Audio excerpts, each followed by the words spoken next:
قرآن کو پیٹ کر کے بیٹھنے سے گناہ ہوتا ہے؟ قرآن کو پیٹ کر کے بیٹھنے میں کہ کوئی گناہ والی بات تو کوئی نہیں ہوا. قرآن کی تعلیمات کو پیٹ کرنے پہ صرف گناہ نہیں ہے بلکہ قیامت والے دن عذاب بھی ہوگا.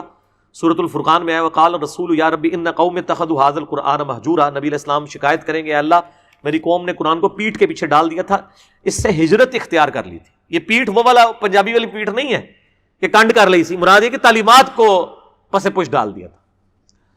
تو ویسے اگر پیٹ ہو جاتی ہے تو اس میں کوئی گناہ والا معاملہ نہیں ہے.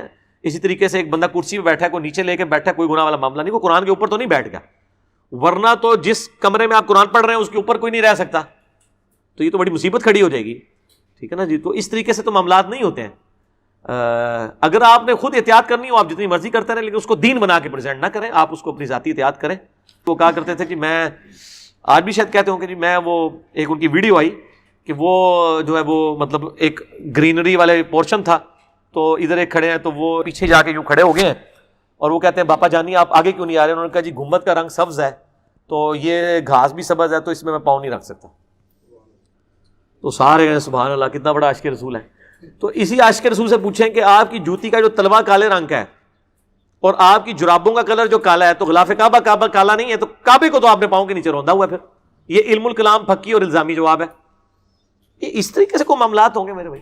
گنبد خضرا کا جو کلر گرین ہے, پہلی بات ہے وہ نبی علیہ السلام نے تو گنبد خضرا بھی نہیں بنوایا, آپ نے بھی خود لکھا ہے, خدا اعلیٰ حضرت نے لکھا ہے کہ 668 ہجری میں رکھا گیا ہے. نبی علیہ السلام کی مخالفت پہ 650 سال کے بعد یہ کام ہوا ہے. حالانکہ گنبد کی ٹیکنالوجی قبل از مسیح تھی, کسی سے ابھی تبا تابی نے کام نہیں کیا. حالانکہ تابعین کے دور میں قبۃ الصخرہ بن چکا تھا, ڈوم آف دا راک, وہ جو گولڈن ڈوم ہے, لیکن کسی نے نبی علیہ السلام کی قبر مبارک کے اوپر گنبد نہیں رکھوایا. مسئلہ نمبر 27 میرا اس حوالے سے ریکارڈڈ ہے, جسے شوق ہے گنبد خضرا مسجد نبوی مزارات کے اوپر دیکھ سکتا ہے. تو اور یہاں پہ یہ بھی مشہور ہے جی وہ تکیے کے اوپر آپ تکیے پہ نہیں بیٹھنا چاہیے, اس پہ رکھ کے قرآن پڑھا جاتا ہے.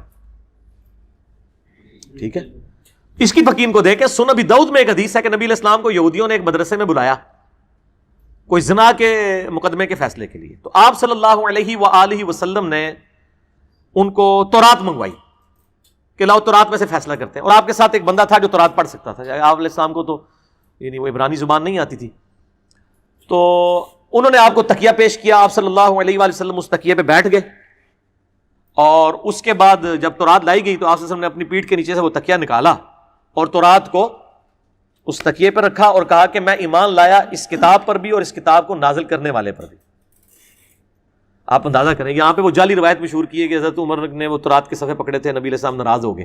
وہ سنن دارمی کی شیخ زبیر صاحب نے اس کی تحکیم پوری مشکات کی کتاب الاعتصام بالکتاب والسنہ چیپٹر میں کر دی ہے. تو قرآن تو بار بار کہتا ہے فَأْتُوا بِالتَّوْرَاةِ, لاؤ تورات پڑھو. اس میں کہاں یہ لکھا ہوا ہے جو تم شریعت کے احکامات پیش کرو. تورات تبدیلی کے باوجود اس میں توحید آج بھی الحمدللہ بڑی اچھی فارم میں موجود ہے. ظاہر آپ یہود و نصارہ کو دعوت کیسے دیں گے؟ تو نبی علیہ السلام نے اس تورات میں سے فیصلہ کیا. انہوں نے وہ تورات کے چند اس حصے کے اوپر جب ہاتھ رکھ لیا, وہ ہاتھ اٹھائے گئے تو نیچے وہی سزا لکھی ہوئی تھی رجم والی. تو اس میں پتہ چلا کہ آپ صلی اللہ علیہ وسلم نے ایک تکیہ پیٹھ کے نیچے رکھا ہوا تھا, اس کو پیٹھ کے نیچے سے نکالا اور اس کے اوپر اللہ کی کتاب رکھی اور کہا میں اس کتاب پر ایمان لایا اور اس پہ نازل کرنے والے پہ بھی. تو آپ لوگ ہوتے تو آپ فتویٰ لگا دیتے کہ جی جس جگہ آپ بیٹھے ہوئے تھے اسی جگہ آپ نے اللہ کی کتاب رکھ دی. تو یہ انڈیا پاکستان بنگلہ دیش کی بنائی ہوئی بدعتیں ہیں, جتنی مرضی بنائیں, خوش ہوندے رہو, دین نال کوئی تعلق نہیں.